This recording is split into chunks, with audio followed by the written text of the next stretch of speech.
What is up guys, it's Cal, and in this video I'm going to show you the new pet battle dungeons that are coming in patch 7.2. So if you want to do this for yourself on the PTR, before you transfer your character over on live, you want to cage 3 pets because almost none of your pets travel over.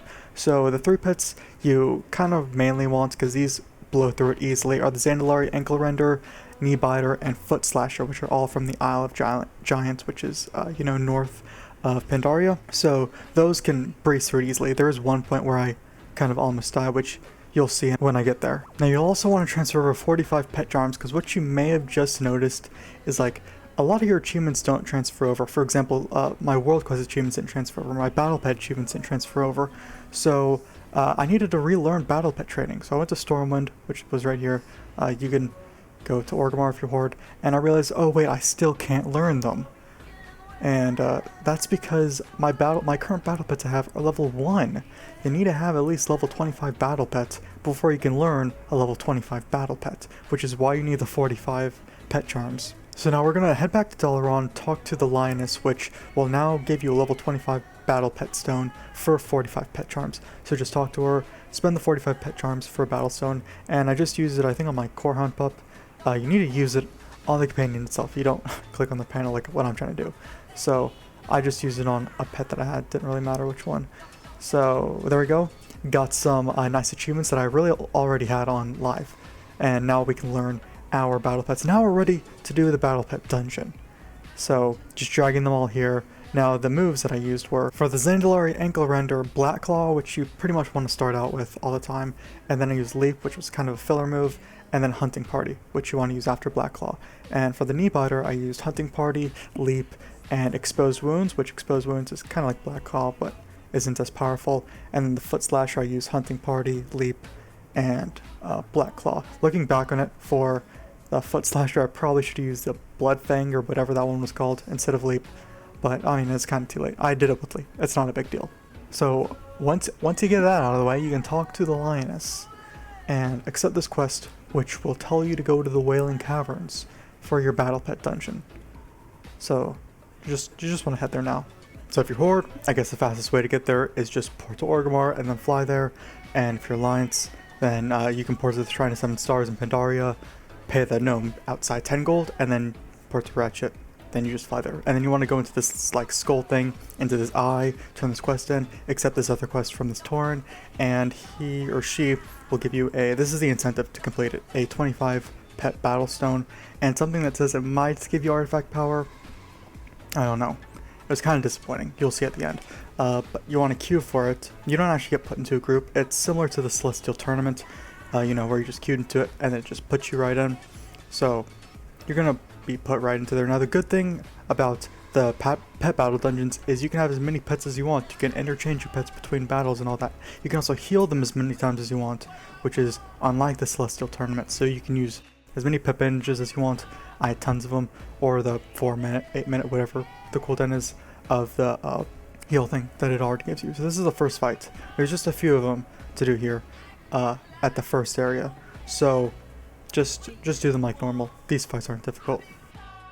So this is at the end of one of the beginning fights. This is actually the most injured point so far that I've been at, where 2 of my pets have died, and I'm on my last pet, but it's not a big deal because I can heal them, because this set had 2 of the flying battle pets that you have to face, which your beast abilities do less damage to. But anyways, after you beat those beginning few fights, you face your first boss. So I'm just looking for my pet bandages to heal my pets. Now this guy does have the boss buff, meaning he takes 50% less damage. It's not a big deal though. I mean, just start out with Black Claw like normal, and then you want to use your Hunting Party, because Black Claw increases, or every ability does like 108 more damage or something. So you do that and easily take him out, because Hunting Party goes for 2 turns, and then after that the filler move is a Leap, which also increases your speed. Not a huge, he did end up killing himself here, which was nice. He used Headbutt, I think is what that move is, which hurts him and hurts you. But then you just have these last 2 aquatic pets to deal with, so easy stuff. Now once you defeat that boss, this new path opens up, so just go right through there, and then you have 3 more bosses to defeat. These bosses are serpents. I believe they're also beasts, so if you're using beasts, your damage is normalized against them, and they do also have the boss buff, so they take less damage. And they are easier to kill than the last boss because these ones are of uncommon quality. The last boss was epic, so these ones are a bit more easy, as I just said. They do also have back pets, so keep that in mind. So this is the end of, I guess, technically the fourth boss. This was a serpent with two flying beasts, or I mean not beasts, but flying battle pets in the back, so it was a bit more annoying because you do less damage to the flying pets if you're using a beast pet. But anyways, defeat it like normal, whatever, no big deal, and then a new boss opens up. So I guess this is the fifth boss. Just want to run down this path, and I was thinking to myself, you know, since this is a standalone boss, I knew it would be more difficult than the others. And I thought to myself, it'd be really bad is if this boss had two flying pets in the background, because I knew it would probably be an epic boss. And yeah, so lo and behold, it is an epic boss with two flying pets in the back. So this boss, which you'll see in a moment, well, I got pretty close to dying to him. This was the closest I've gotten so far, 60 health. So with that being said, it's probably a good idea to have more battle pets with you to interchange them out, because beasts are probably not the best against that boss. But anyways, this new path opens up. I believe this is the last boss. So just running down this path, there's mushrooms exploding on the side. Didn't understand what the point of that was, so I was curious to see how much damage it would do if I just stood in it. And it only does like 6k, only did 6k to me, but the main thing is that it increases your speed as you run through it, which I didn't really realize. I thought I'd still had aspect of the cheat on for some reason. But yeah, so just disengage, going to the end here. Yeah, that's when I noticed that, okay. So that's, oh wait, no, this isn't the last boss. My bad, I forgot. You have to kill these two oozes, which I guess are kind of like bosses. They are a rare quality, and they do have the boss buff. So you gotta just kill those. They're fairly easy. So this is the end of the second ooze boss, just killing this crocodile, which was one of his back pets, and I get an achievement, which was just to defeat 10 pet battles. As you can tell, my battle pet achievements didn't transfer over. So we're just coming up here. This is the last boss I remember. Yeah, that is a boss in Wailing Caverns if you don't remember, and this shadowy figure is what you have to fight.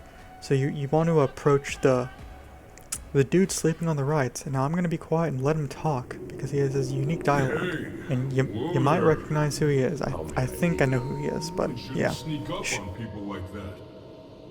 Ruined a perfectly good nap. I have business to attend to. Me? I'm not much of a fighter. It's tough to savor a juicy slab of boar meat when you've got a bloody lip. Know what I mean? So listen up. While you deal with this little mess I may or may not have caused, I'm gonna make a dramatic exit. Wait. I should say something cool and memorable before I go.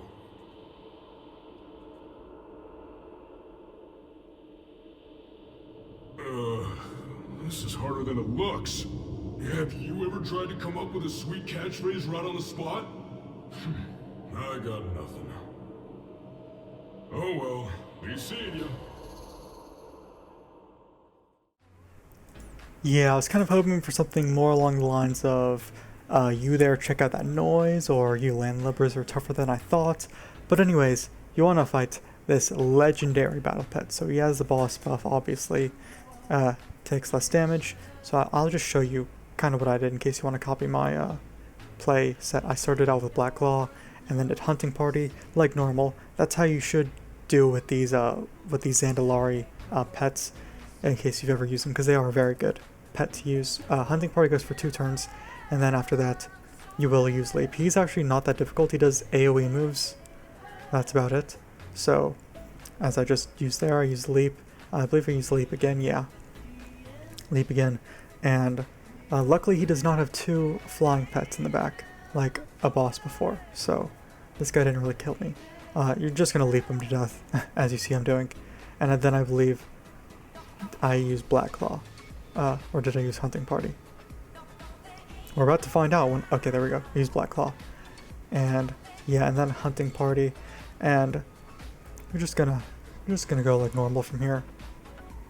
So I think, yeah, I get one hunting party in, and then I die from the debuff he put on me. Now this next pet that I bring out, I use hunting party again instead of exposed wounds. That's because the enemy flying battle pet serpent, whatever it is, already had the 100% damage increase taken buff on him. So I wanted to use hunting party when he had that because it did more damage than if I were to use exposed wounds. But anyways, yeah, hunting party goes for 2 turns. And hunting party's the crocodile that comes in, and then you're just gonna leap him to death. Leap again, and he falls over, and you win. Did I get an achievement for that? No, I don't think so. No. So I couldn't really find out a way to get out of here that easily.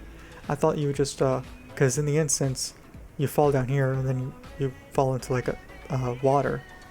But no, that didn't work. So as you see here, I just used disengage to get further back at this edge. Rookie mistake, because I'm about to jump off the edge to get to the beginning, and I don't have disengage to break my fall. Now I realize this halfway from falling down. See, I realize disengage is off cooldown, so I'm like updraft, because I have my featherman pet. And yeah, he was too far away to use updraft on me. But anyways, I die, not a big deal. And then you just talk to this Tauren to get teleported out. So that's the entire battle pet dungeon. It was actually pretty fun. I enjoyed myself thoroughly. So turn in this quest, you get the 25 pet battle stone, and then you get this thing that says, maybe it will give you artifact power, maybe it won't. So I switched to marksman because that is my artifact weapon that is not fully upgraded. Excuse me, my beastmaster one is. I use it any moment now, and it doesn't do anything. It stuns me for 8 seconds and gives me no artifact power whatsoever. So that was a bit disappointing. I actually really thought it would. Like, I thought it would give you a significant amount of artifact power because it left such an open-ended question from the color text. But that's the whole video, guys. That is the battle pet dungeon. This artifact power I'm about to get right now, that's from something different. 1.2 million. That was from my mythic cache, which you may have saw in my last video of me getting that. But anyways, that's the entire video, guys. If you like it, you can leave a like on it. You can sub to the channel for more videos like this. And I'll see you guys in the next video. Bye.